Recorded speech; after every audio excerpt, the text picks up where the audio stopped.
Morning to College Coffee Talk. Andy Lockwood from Lockwood College Prep, going lone wolf here. Pearl is very busy with financial aid applications and other matters. It's getting into crunch time. Just to date stamp this is October 13th. We are waist deep in terms of reviewing essays and applications and preparing financial aid forms like the FAFSA and the CSS profile, and helping a class of 2026 kids down the home stretch for the college application and financial aid application process.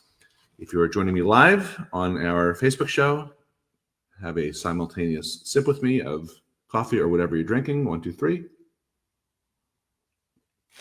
was delightful. And if you're listening to this on the College Admissions Edge podcast or anywhere else, have a drink of whatever you're drinking, or not. It's totally up to you. So today what I wanted to talk about is something that I think gets a little lost in the shuffle when kids and parents and guidance counselors and anyone who's got an opinion talk about the college admissions process. So I want to share some thoughts on it. I was in the office yesterday, Sunday, with some students working in boot camp fashion, reviewing essays, editing, etc. You know, what you're really doing when you apply to college is not just ticking off a bunch of boxes, I checked this one, check, or I did this activity, I did that one, brag, brag, brag. Of course, that's a big part of applying, but that's a little narcissistic, and that sort of misses the bigger picture. The bigger picture, and I'm just assuming that this pertains to some or probably most of the watchers and listeners of this episode. When our kids are applying, they could be substantially the same on paper as 20,000, 50,000, 80,000, whatever other competitor applicants. So there could be 20,000. I'll just say it, white boys or white girls, from Long Island or from places like Long Island, applying to Boston College or Villanova or Dartmouth or whatever, and you can just substitute any category. It doesn't have to be whites, and I'm not saying that to be racist. I happen to really like white people. I think everyone should have a white friend. But it could be Asians, it could be Indian, which are considered Asians for some weird reason. You name it. The invisible question that is on the common application, but in invisible ink, so it's actually not written, you can search high and low, is why should we take you compared to all these other kids who look the same as you do on paper? So when you are filling out the college applications, what you're doing is advocating or trying to write persuasively to answer that question. I think the best way to answer that question is not only in the essays. The essays are the equivalent of your closing argument when you're summing everything up, your whole body of work from 9th grade forward. But ideally, the way that you answer that question is by demonstrating a running thread of continuity that goes through the entire application. So not just the essays, but also the activities, honors, teacher recommendations, classes you've taken, you name it. That demonstrates that value, because I think that's what gets lost in the shuffle. It's not just about bragging when you apply to college. It's about clearly demonstrating the value that you could potentially bring to that campus community. And you can pick up things, if you're an admissions officer in particular, you can pick up things between the lines. So someone who has only engaged in individualistic sports, not team sports, that person could be perceived differently, potentially, compared to someone who's always been on participated in a team sport, right? Someone with an extraordinary amount of volunteer and community service hours looks a lot different than someone who just did the bare minimum. You get what I'm saying? There are typical activities and there are atypical activities. So it's great to be on a club. It's great to be on a team. It's great to participate in last weekend's breast cancer awareness march or whatever, but having impact and being a leader, I know that term is overused because it seems like everyone applying to college is a leader. There are no followers applying to college apparently, but just bear with me. Being a captain, being an officer, those types of things, those are atypical, but those aren't the only ways to show impact and to show value. There's a lot of things you can do on your own outside of school. You can start your own venture project. It doesn't have to be a full-blown 501c3 nonprofit, you name it, type of entity that, let's face it, looks like mom or dad set something up for you. But it can be something that shows your own initiative. So if you're watching or listening to this and you have someone who's younger than 2026, like a 2027 or sophomores or freshmen, keep this in the back of your mind that ultimately when you are applying to college, you should be trying to communicate that value. This is the potential value that I could bring to your campus if you accept me. And that's kind of why I get a little uptight when I hear about students, not just at public high schools, but also private high schools, who haven't had that initial, big college meeting with their school counselors or their guidance counselors until 11th grade, or in some cases, the second half of 11th grade. Because in many cases, all the stuff that they could have done in 9th or 10th grade didn't happen in order to help them stand out, to position themselves to be picked out of a crowd by admissions committees.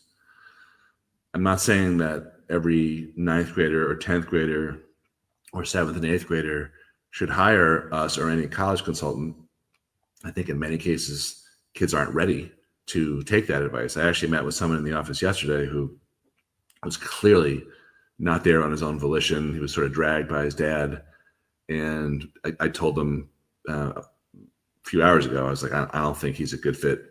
We're going to decline our services because he wasn't coachable and he just wasn't motivated to do these things. So if you have someone who is not particularly motivated or doesn't see the big picture yet, I would still impose my will as a mom or a dad on that child just to demonstrate that if they want to give themselves the best shot at standing out for the right reasons and getting into competitive colleges where they think they belong, at least academically speaking, they have to realize sooner rather than later that it's not just about your academic credentials. Getting to college is not a meritocracy. Your GPA is important, but not as important as it used to be because of rampant grade inflation. Your SAT and ACT is very important these days, mostly to offset that rampant grade inflation. Most admissions officers would rather see an SAT or an ACT than not see it. And yes, plenty of colleges are still test optional, but there's a big difference between applying test optional and getting in test optional. Just keep that in mind. So the reason that the tests have been making, the sort of a comeback since many colleges were test optional during the pandemic is because they have been seen most recently as pretty predictive of how well someone's going to be able to fare in college, academically speaking. So GPA and test scores are pretty important, and so too is rigor, meaning how many hard classes has your child availed him or herself of. If you are fortunate in a double-edged sword way to attend a high school that offers a ton of AP classes. The kid I mentioned yesterday goes to a school out east, sort of middle of Long Island, but east of our office, where I've had other kids in the past take 17. I think I even had one kid take 18 AP classes.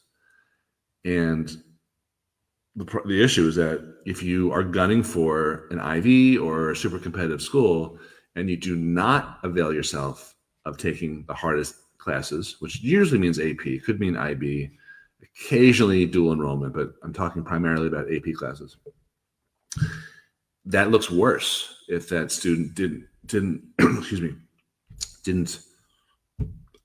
push themselves academically compared to a similar student who took the same number of AP classes but went to a different high school that didn't offer as many.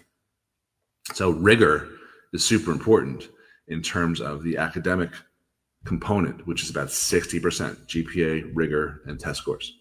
And the other 40% is a combination of things that are out of your control, like race and ethnicity still, zip code, whether your parents went there, whether you're attending a high school that's a feeder high school, for that particular college.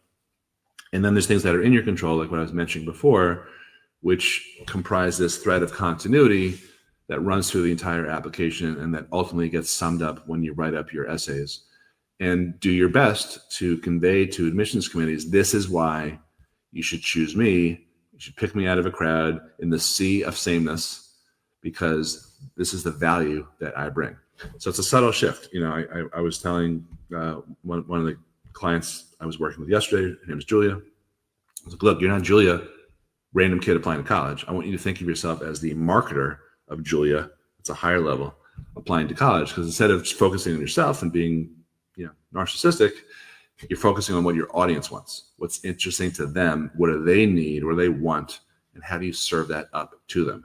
And I think that's the only way to think about the college applications. I don't think guidance counselors really understand that. Probably because they don't think like marketers, because usually they're not particularly entrepreneurial. That's why they're guidance counselors, which I know is offensive to some people, but it's fact-based. And that's, I think that's it. I think that's really what it's about, is trying to understand what your audience is looking for. Don't lose sight of that.